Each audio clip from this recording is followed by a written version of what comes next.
Sobriety Essays number 48, God and Me. One of the joys of having a God in my life is looking back and understanding that all of the things that have happened were part of a plan. It was a cold November evening, 1982. The night was clear and there was a bright moon, not quite full. It was 11 o'clock at night and I was sitting on a park bench within walking distance of my home.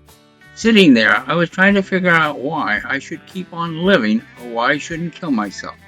At that moment, my blonde, blue-eyed 16-year-old daughter rode up on a bicycle and said, "Dad, will you please come home? Mom and I are worried about you." Without a word, I stood up to follow this daughter I loved so dear, and as I stood up, a gun fell out of my pocket onto the ground. The shock of disbelief in that appeared on her face I will carry the rest of my life. I knew that I had given my daughter an emotional scar to carry the rest of her life.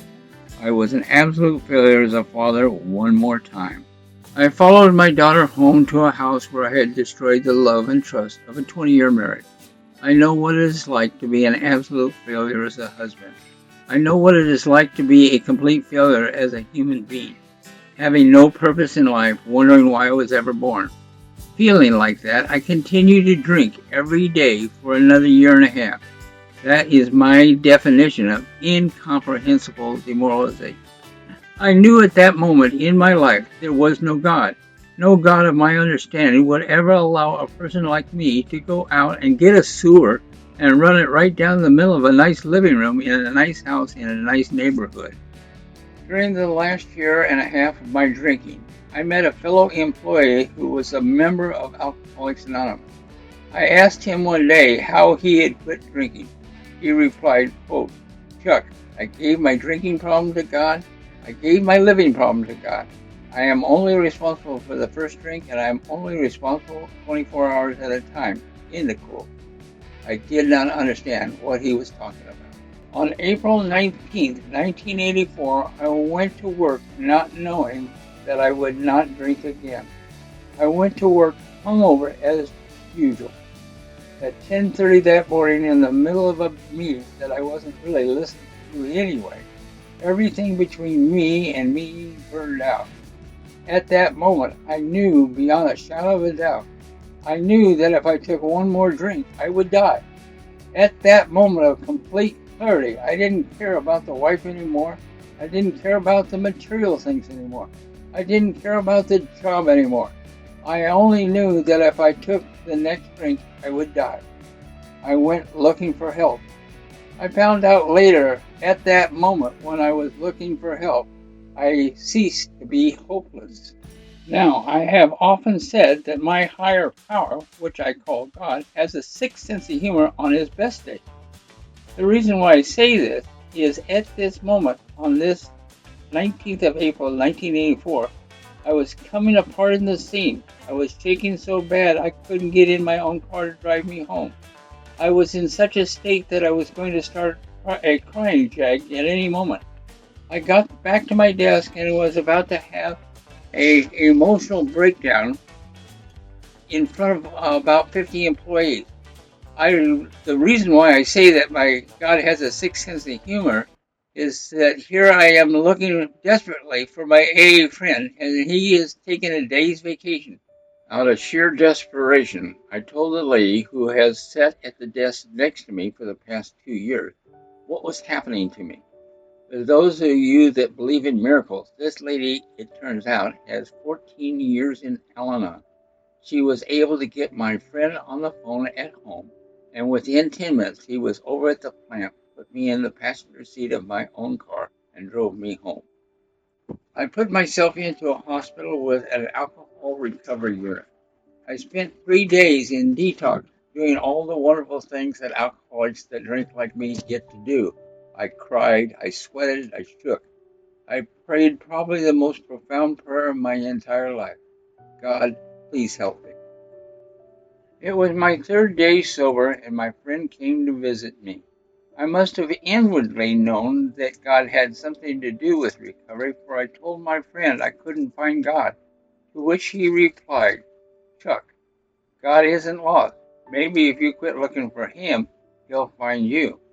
I have never forgot that. I quit looking for God, and I found him. On the seventh day of being sober, I was alone in my room, and a shiver ran through my body. It was like a moment of relaxation, like taking a deep breath and letting go. It lasted only a moment. To this day, I do not know whether it was the effects of alcohol leaving my body or a true letting go of things I could not control. I do know that for a few seconds I felt at peace with myself. It was the first time in about 4 years that I had a moment of peace. On the 10th day of being sober, I wanted to drink. I wanted to drink so bad that if I could figure out a way of getting out of that institution, I would have drank. I didn't realize until later that I could have just walked out. There were no locked doors, but that moment passed and I have never felt the overpowering obsession to drink again. In looking back at God's plan, I have heard that He never gives us more than we can handle. To this day, I believe He had removed the obsession to drink because I had some serious problems to learn, and I couldn't handle both. In the first 30 days, I learned a little bit more about the 12 steps of AA. I zeroed in on a portion of step 3 where it mentioned, quote, God as we understood him, unquote. It seems that all my life I was trying to believe in God as my church understood him. I was very active in the church as a youth, involved in church teen programs, yet I never felt part of. It was like something was missing from my makeup because I never felt what I saw you doing. I was comparing my insides with other outside appearances. I knew that God was an important part of a spiritual answer to a physical disease, so I tried to visualize God of my own understanding. I don't remember talking to my first sponsor about God. I was too busy trying to not pick up that first drink and going to a meeting every day. It was suggested that newcomers go to 90 meetings in 90 days. I was just dumb enough to believe that meant one meeting each day for 90 days. Some of the people I was getting sober with figured out that they could go to 3 meetings a day for 30 days and be done with it. Most of them went out and got drunk before 60 days had passed. So I went to a meeting every day and did not drink between meetings. God in his infinite wisdom made my marriage so bad that at the end of 90 meetings in 90 days, I continued to go to a meeting every day for the first year because I would rather be in the meeting of Alcoholics Anonymous than at home with her. At the suggestion of my first sponsor, at 5.5 months sober, I went looking for another sponsor. My first sponsor suggested that I find someone closer to my own age and someone who had been married before. My first sponsor was 10 years younger than me and he had never been married. At 5.5 months sober, I had a different view of AA. There were those who talked the talk and those who walked the walk. I went looking for a sponsor who walked like he talked. God put exactly the right person in my life. He was not someone that I would normally associate with. He and I came from totally different backgrounds. He ran the streets from the time he was an early age, and just before he got to Alcoholics Anonymous, he was living in a deserted automobile in an alleyway behind a bar, and he thought he was in control of his life because he was renting out the back seat. Jack, when he talked, you could hear the love and caring for other people with the disease of alcoholism. He was funny and he was tough. He cared and he was hard. He would always end our conversations with, Chuck, I love you. You know that, don't you? He would say that every time until one day at 9 months, I believed him 100%. He and I talked one day in that first 9 months about God. He told me there was a God and I wasn't it. Now, I had heard that before and thought it was a old and dumb thing. I knew I wasn't God.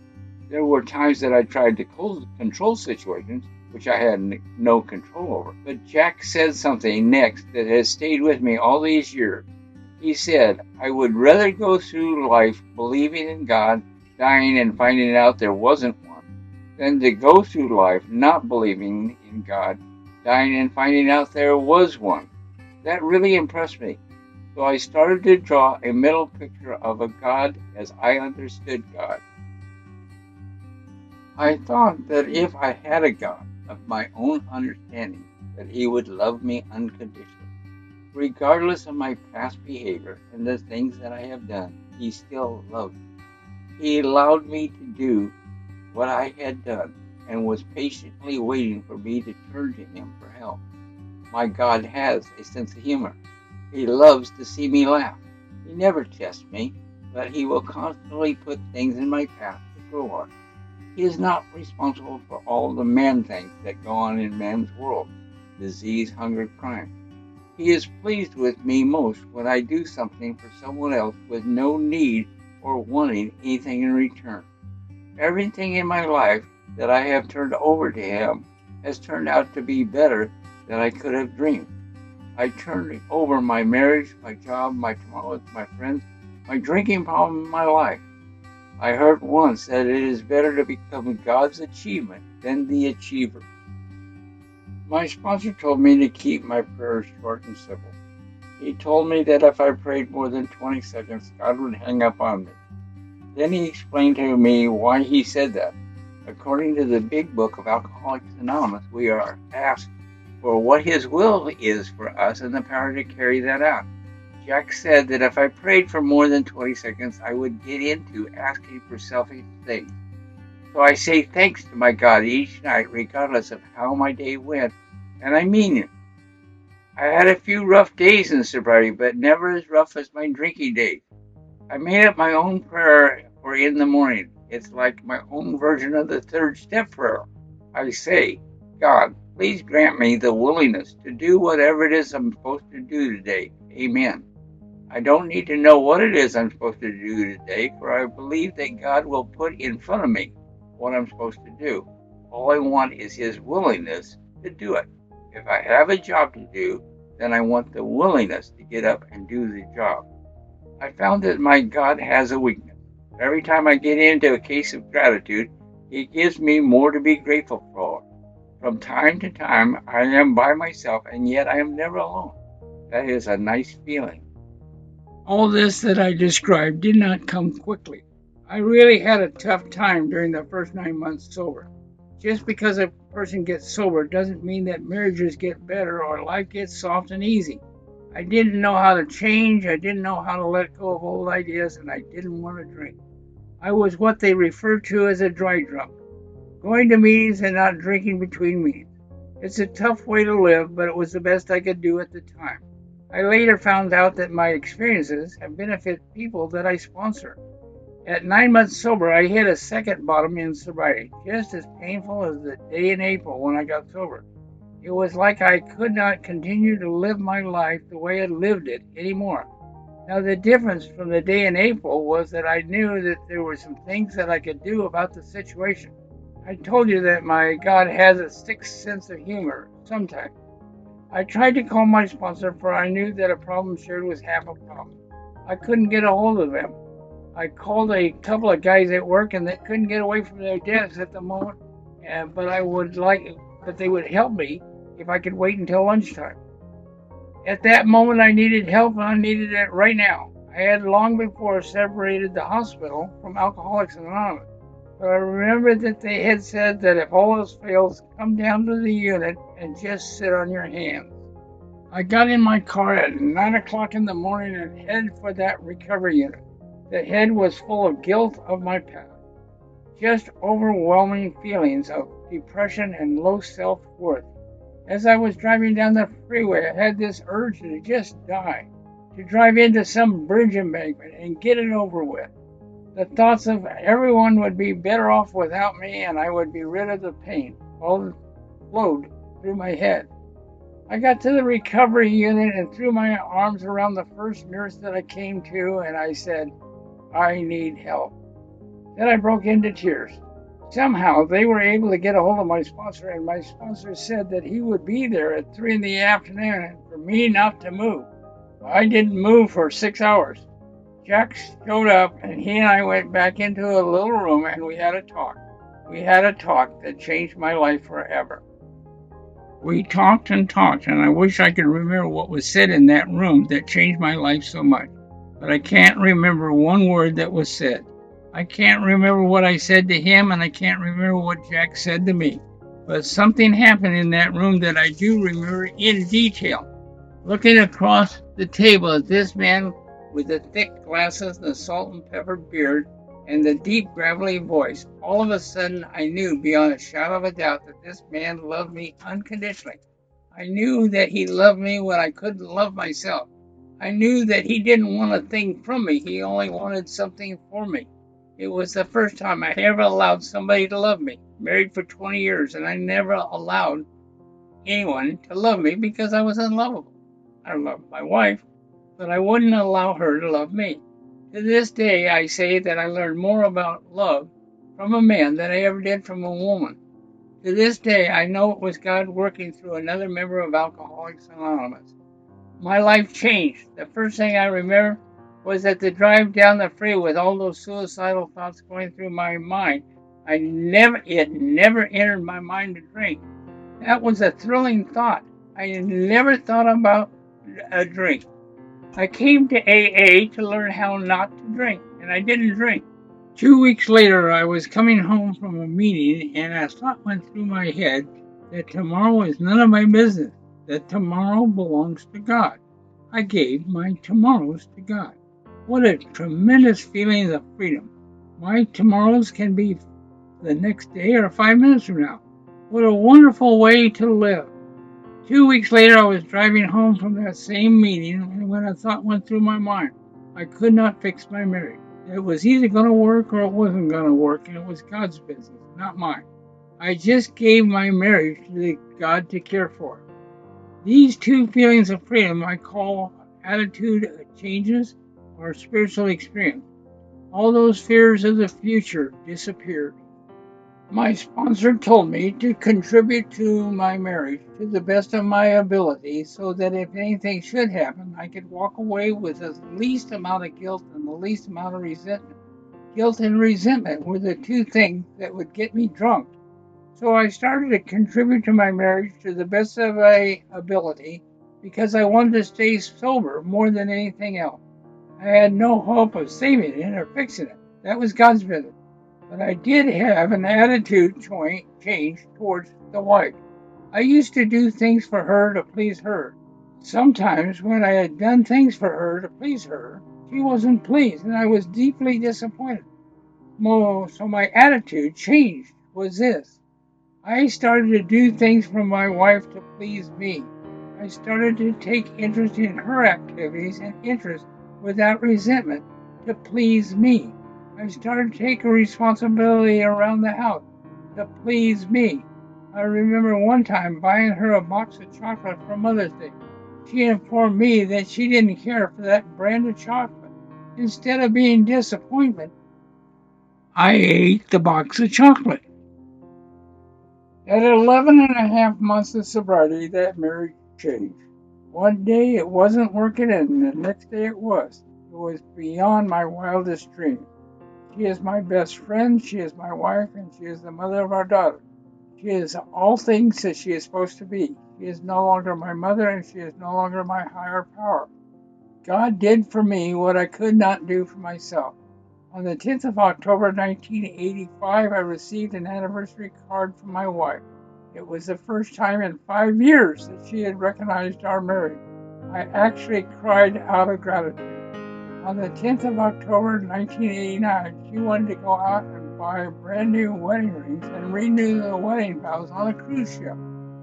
I wear 2 wedding vows. I do not believe in coincidences. On the very day that we renewed our wedding vows, I celebrated 2,000 days without a drink. I love to tell whoever will listen that since that first day when the marriage changed, we have never discussed divorce. On occasion, we still discuss homicide. God still had one more experience for me at 2.5 years sober.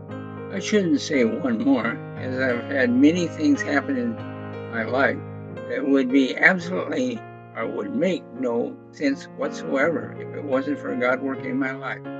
This experience came in about the most mysterious way. Only God could have figured out how to put the finishing touch on the apple. I like to camp, fish, and bowl. Camping and fishing just go hand in hand. I had about 5 AA buddies lined up for a 4-day fishing trip when, due to responsibilities and circumstances, none of them could go. I began to think. Thinking for an alcoholic like me is a scary thing. I wondered, did I want to go ahead and go camping to prove that I didn't need anybody to go with? Or did I want to go camping simply because I wanted to go camping? Anytime my head takes off one of those merry-go-rounds, I call my sponsor. He said the dumbest thing. Chuck, have you ever considered you might have a good time? That had not crossed my mind. He then pointed out that if I didn't like being alone, that I was only 5.5 hours away from home. So I go camping for 3 days and 2 nights. I had forgotten that the town nearby where I camped had AA meetings, and there were people there that I knew. I fished every stream, every lake, and that I wanted to fish. I hiked where I wanted to hike. I napped in the shade and read a book whenever I wanted to read. I was afraid before I left that when I got to bed at night, in the middle of the night, my head would say, "Poor Chuck, no one wanted to come and play with." Nothing like that happened. When I got back from the AA meeting, it was late at night, and I would say, "Thank you, God," and go to sleep. No thinking, just a good night's sleep. I had an absolutely wonderful time. When I got home, I made the most wonderful discovery. In the middle of the trip, I was never alone. I found out that I could be by myself and not feel alone. This is truly a great discovery. Wherever I am, God is. What a joy to be at peace with oneself. Today, I have a God of my very own. He likes to see me happy. He likes to see me being of service to others. As my sponsor once told me, it just doesn't get better than this. Well, my sponsor is wrong. Every time I think my life can't get any better, it gets better. As I review this essay, my wife and I are nearing our 40th wedding anniversary. That marriage lasted 51 years before God took her home.